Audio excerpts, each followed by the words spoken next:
Bonjour. Chez Phosphea, nous avons à cœur de mettre en avant nos collaborateurs et la diversité de nos métiers.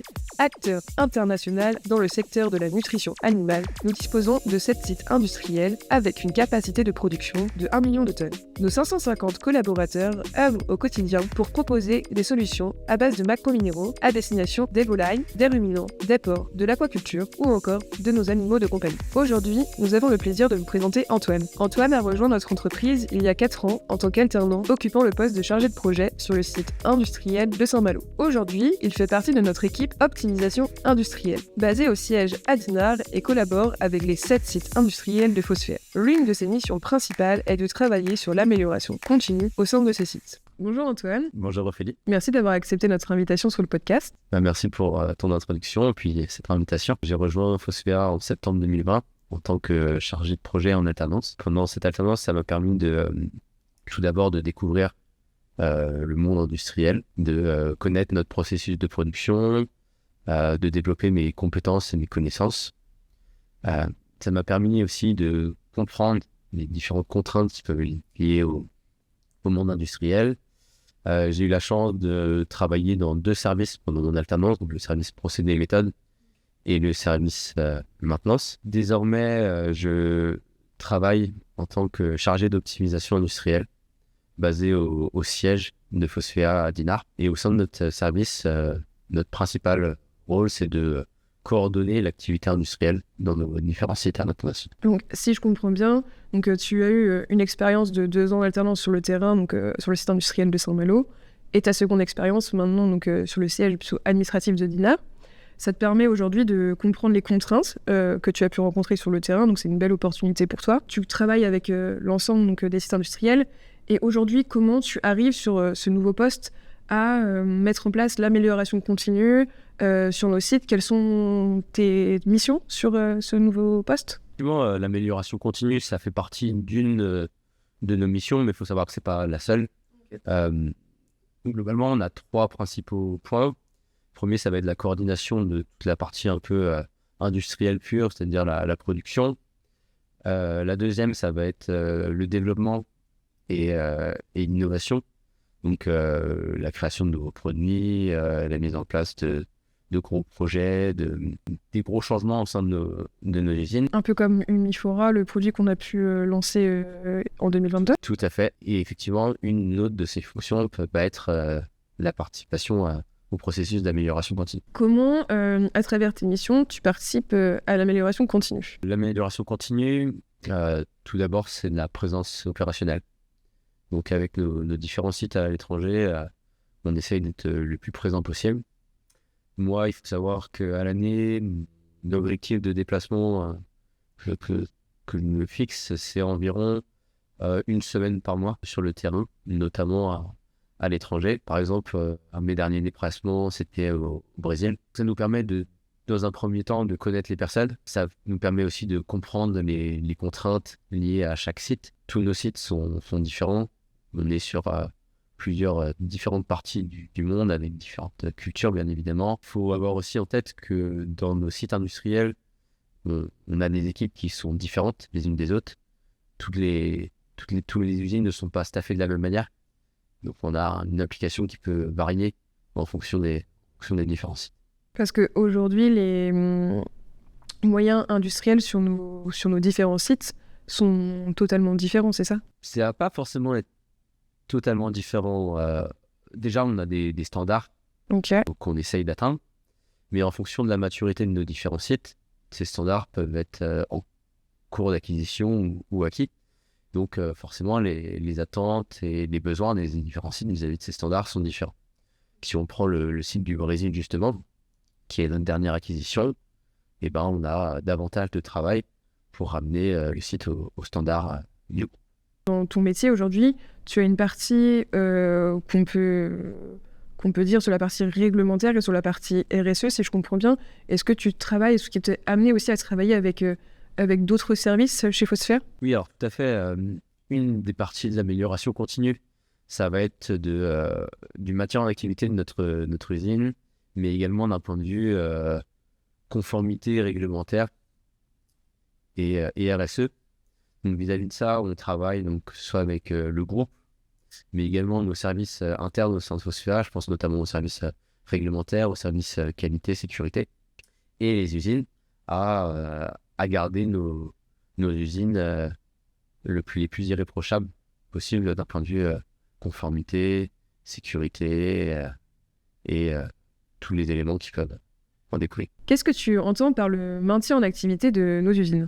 Tout d'abord, le fait de répondre aux besoins de nos clients en termes de production de produits. Pour cela, on va s'assurer de coordonner la partie maintenance pour avoir une usine la plus résiliente possible.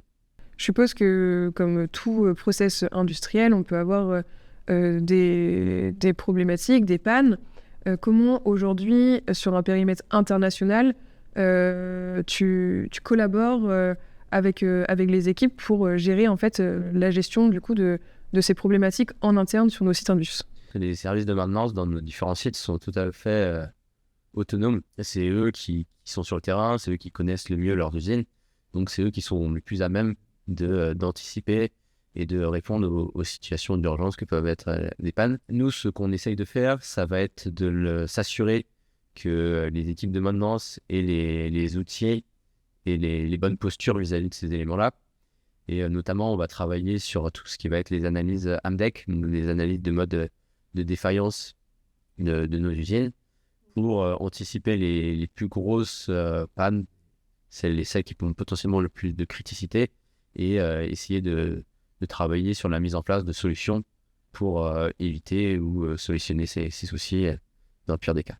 Vous travaillez avec un logiciel qui est informatisé ou c'est vraiment une communication entre les équipes et votre service? Alors, il y a des logiciels de maintenance qui s'appellent des GMAO. D'accord. Qui permettent aux différents services de maintenance d'avoir un regard sur leur performance, leur suivi de leur stock en pièces détachées, leur suivi des activités, planifier leurs interventions. Donc effectivement, les sites industriels, je pense que désormais à peu près tous nos sites industriels ont ce type de logiciel et travaillent avec pour coordonner leurs activités. Un autre point sur la partie amélioration continue, c'est de faire en sorte que nos usines restent les plus compétitives. Ça passe par deux points principaux. La première, ça va être nos consommations énergétiques. Donc, on suit beaucoup la partie consommation énergétique des sites. On les challenge, notamment. Et on essaie de voir avec eux comment réduire ces différentes consommations énergétiques, soit la consommation gaz, consommation électricité principalement. Ok. Et le second point sur la partie compétitivité, ça va être la partie innovation et développement technologique, où avec l'aide notamment du groupe, on participe à la mise en place de nouveaux équipements, à l'anticipation des principaux changements, que ce soit par exemple pour nos sécheurs, et ça nous permet de rester à jour d'un point de vue technologique et d'avoir une usine la plus performante possible. Tu parlais de sécheurs, est-ce que tu peux juste en dire un petit peu plus à quoi ça sert dans nos usines? On produit principalement des phosphates alimentaires.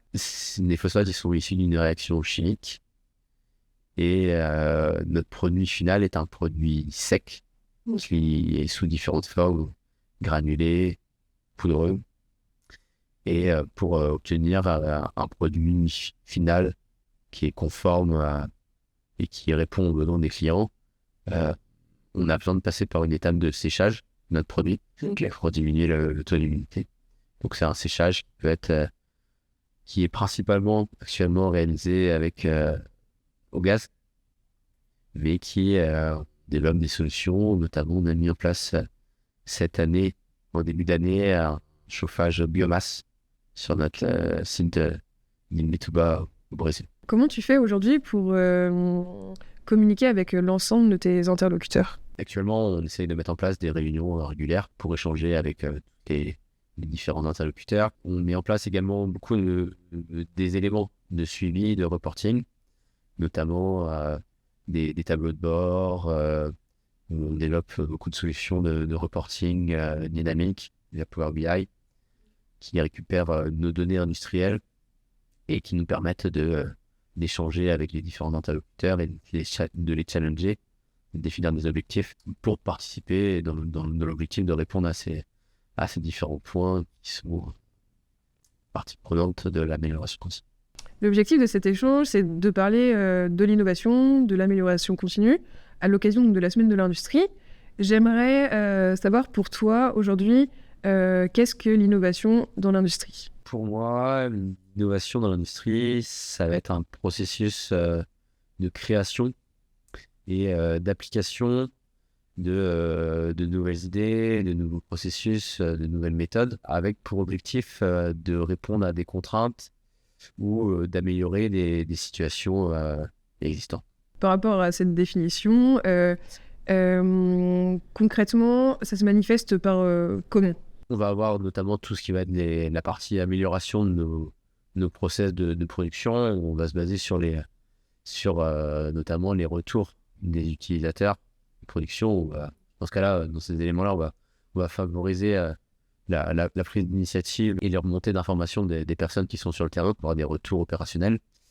Et derrière, ça va être donc plus axé sur le point développement technologique de l'outil. Si tu devais donner des objectifs, est-ce que tu pourrais en citer 2 ou 3 pour donner un exemple ? Le premier, ça va être de répondre aux besoins qui sont non satisfaits pour le moment. Le deuxième point, ça va être d'améliorer notre efficacité et notre compétitivité sur les différents aspects possibles. Et enfin, pour moi, ça va être d'anticiper et d'avancer avec des innovations futures. Quels sont les besoins nécessaires pour mettre en place l'innovation ? Tout d'abord, il faut que la culture de l'entreprise soit en phase avec cette innovation.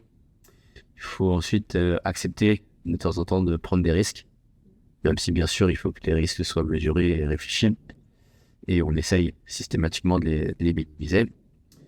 Le troisième point, selon moi, ça va être la nécessité d'une collaboration entre les ressources techniques, nous les ressources support, qu'on peut être au siège, et les ressources industrielles qui vont être sur le terrain et qui vont réaliser les essais et qui vont être... C'est une collaboration en fait avec différents acteurs. Voilà, c'est ça. Toutes les solutions apportées par l'innovation répondent aux besoins et sont adaptées au travail des utilisateurs. Et enfin, le dernier aspect, forcément, ça va être l'aspect ressources. Il faut avoir la disponibilité, que ce soit aux ressources technologiques, ou en ressources humaines, mais également en ressources financières. Pour cette démarche d'innovation, pour toi, qu'est-ce qui est important à mettre en place ? L'innovation, pour moi, c'est important parce que tout d'abord, ça va permettre de conserver nos sites industriels comme étant compétitifs. Ouais. Ça va nous permettre également, dans un avenir plus ou moins proche, de garder et de correspondre aux attentes de nos consommateurs. Et enfin, ça permet de participer au développement social et économique de nos différents sites industriels. Tu nous as parlé de prise de risque. Est-ce que tu peux nous détailler un peu ce point ?